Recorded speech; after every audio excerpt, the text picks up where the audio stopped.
go to the yellow pages and search and find someone else to supply them. Today, they go to the internet and they put all these services that they require on the internet and have people bid on it. And unfortunately, government is not a competitive business.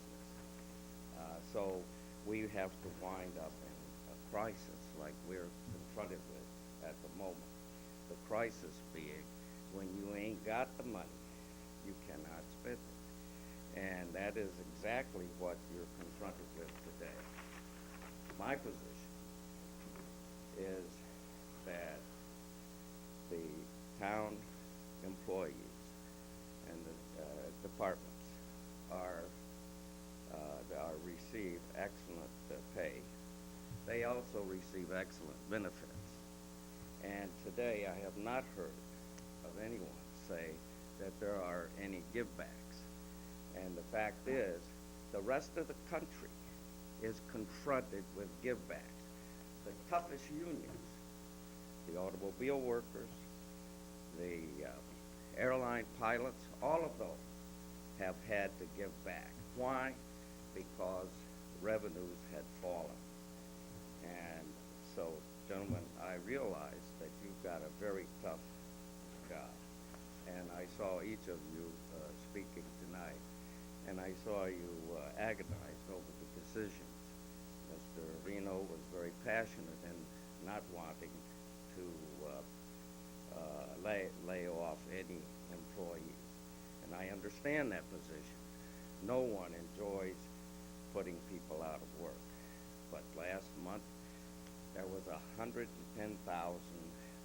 drop in employment in the U.S. The month before was 100,000. It is not unusual.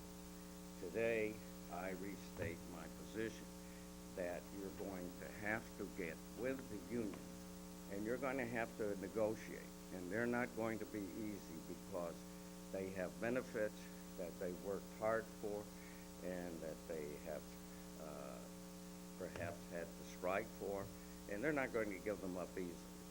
But as you can see, I think from some of the comments that you've received here tonight, that some hard decisions, and I realize you've already made some very hard decisions, some hard decisions are going to have to be made in that regard.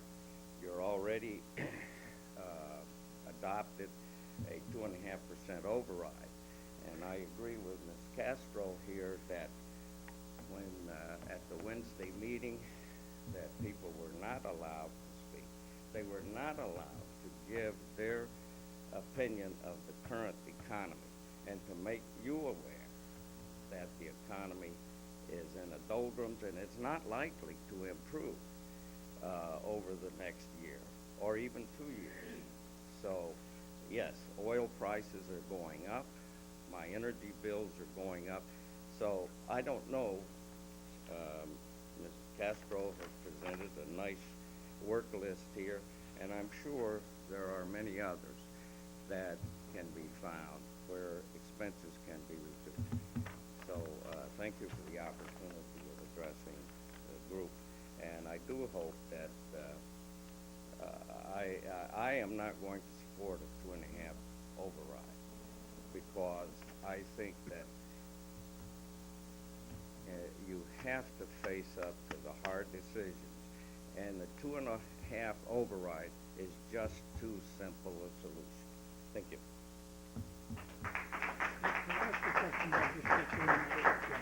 Yeah, sir, I'm sorry, I didn't catch your name, but on thank you. When you talked about the givebacks, I'm not saying I necessarily disagree with that, but you are talking town-wide, correct? I mean, you're not just talking, so you're expecting teachers also to give back some salaries and benefits. Okay, I just wanted to be clear, it was not just town. Well, benefits, salaries and benefits. I understand what you're saying. Last week, or last Wednesday, you mentioned the possibility of $300,000. I think it was regard to the health insurance. Right.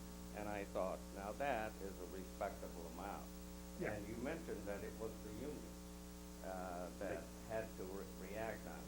I would be asking them for a pledge at this moment on what they're going to do. If they want to keep their employees, if they want their fellow man that they're going to be laying off, what contributions are they going to make? Thank you. I just want to be sure you meant town-wide, and, I'm yeah, talking okay, town-wide. thank you. Okay. Good. And we could try to move this along a little bit so that we're not here until midnight. Yeah, I won't go on for long, but my view is that we have a responsibility to fund what we need for municipal services. There isn't anybody running around town saying, oh, I don't need it. There are a whole lot of people saying we need more, and we need to bite the bullet and fund it. I can remember when the price of an ice cream cone went from 5 cents to 7 cents, and it really, really ticked me off. You know that you can't buy an ice cream cone for 7 cents anymore? No, Everything goes up in price, I don't think everything. you can buy one for $1 either anymore. You can't even buy one for $1, right? In fact, if you did get one for $1, it'd be so small you wouldn't even know you ate it. The fact of the matter is that we need to fund government. We need to fund the police. We need to fund the fire. We need to fund the public works. Just think of each one of these things. If we didn't have it, how would we be? When your house is burning down, you sure do want the fire department. When there's somebody rapping on your door that doesn't look like he really ought to be rapping at your door, you want to dial 911 and you want a response. So each one of these things you want, you have to have it almost, don't you? Well, the kids have to have school. You know, they have to have the education that will prepare them for the future and to deal with the global economy. It's a different kind. It's not like the ice cream anymore. You know, it's a different kind of education that we have today. It's very, very much more complex than when we went to school. And we need to give that to our kids, because right now we're shortchanging them. So we need to make sure we get that school funded. Obviously, I'm running for school committee, so as a result, you know, I'm particularly interested in the school budget right now, mostly because I see it as being in a terrible shape after last year's debacle. So we need to work as a group to sell the override, the whole override. And Joe, you need to be not just saying, yeah, we'll put it out there. You need to help us sell it. Help us sell it, because we need it as a town. As a town, we need it. I agree the town needs it. I did not We need say, it as a town. I did not say the The town whole did not thing. need it. The whole I thing. said I wish it had more in it to I restore. agree with you. Well, okay. I don't Well, think. You didn't hear me say I was gonna go out and badmouth it. Yeah, my casual Let's, observation. through the chair, Okay, I'm please, sorry. just so that, The budget that the school committee has come up with is short. It's short of where it ought to be. It's short. You're gonna see probably a bigger one next year. Sure you If are. you have anything to say about it. okay. All right. Shall we move on to the, oh, I'm sorry. Thank you, Mr. Chairman. Lauren McMullen, 4 Baldwin Lane. I only have a minute because I'm actually at another meeting down the hall.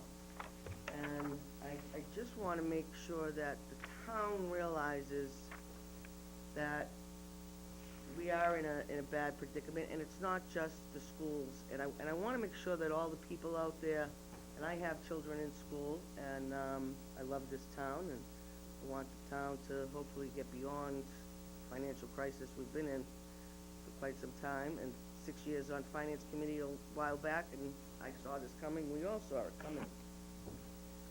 But the departments have been hit hard. Recreation, as we can see on this board, has lost its recreation director's salary, so without a recreation director, you can't have any recreation programs, because she's who runs them. Our park foreman is under the DPW, so we no longer have a park foreman. We have a parks director who runs the department, but he can't be mowing everything, collecting the trash, and taking care of your Little League fields and everything else that we need. And we've also lost $25,000 in expenses.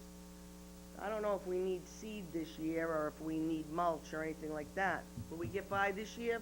Possibly. But we've lost out of recreation almost $100,000 just on there, and there is more. I'm just hoping that the town can come together and see that we need this override. The kids need school, kids need recreation too. Adults need recreation. We finally got some money in our revolving fund recreation in hopes that we could take the new Wheeler house that the police had occupied for 2.5 years, which we now have. We were hoping to be able to spend $50,000 there, along with Mark Hall and Narissa, and put a large addition on the back of that, so that we could run large programs in there and hopefully raise more funds to put in our revolving fund to pay for the bathrooms down at Switch River Park and lots of other things. Hillview Committee has offered to give us $50,000 towards the repairs and renovation of Kid Spot. Well, we've gotten the amount down and down and down to $78,000. We were gonna take $28,000 out of our revolving account to put over the $50,000 that Hillview's coming. We can't do that if we need to buy mulch and whatever.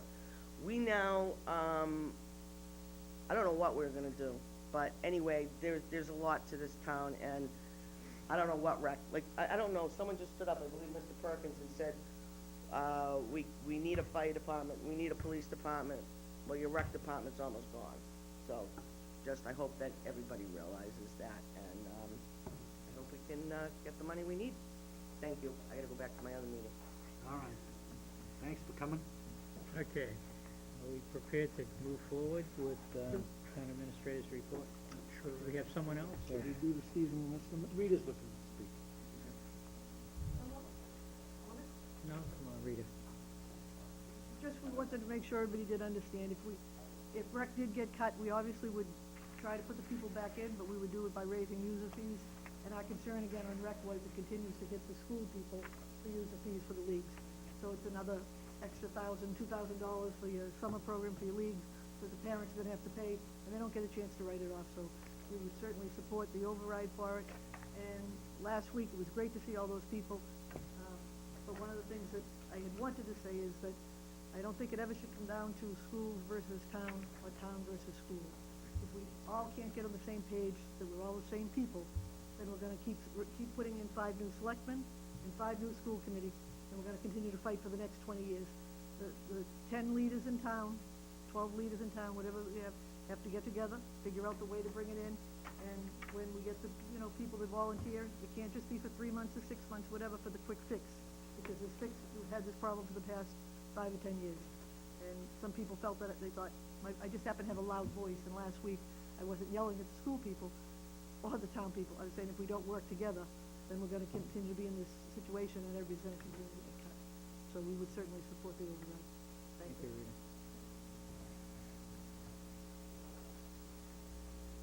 Anyone else?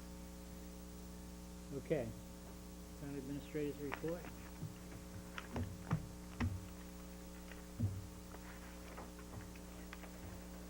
Just refer to the printed version that's in your packet tonight. It's on green paper.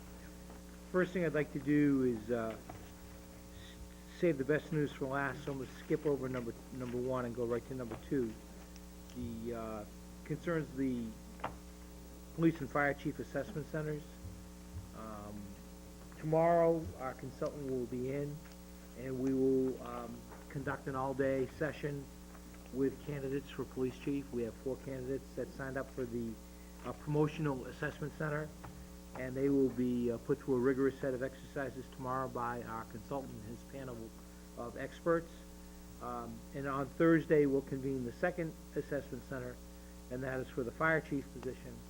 And the consultant will be in along with Human Resources Division, and we will engage that process with 4 candidates who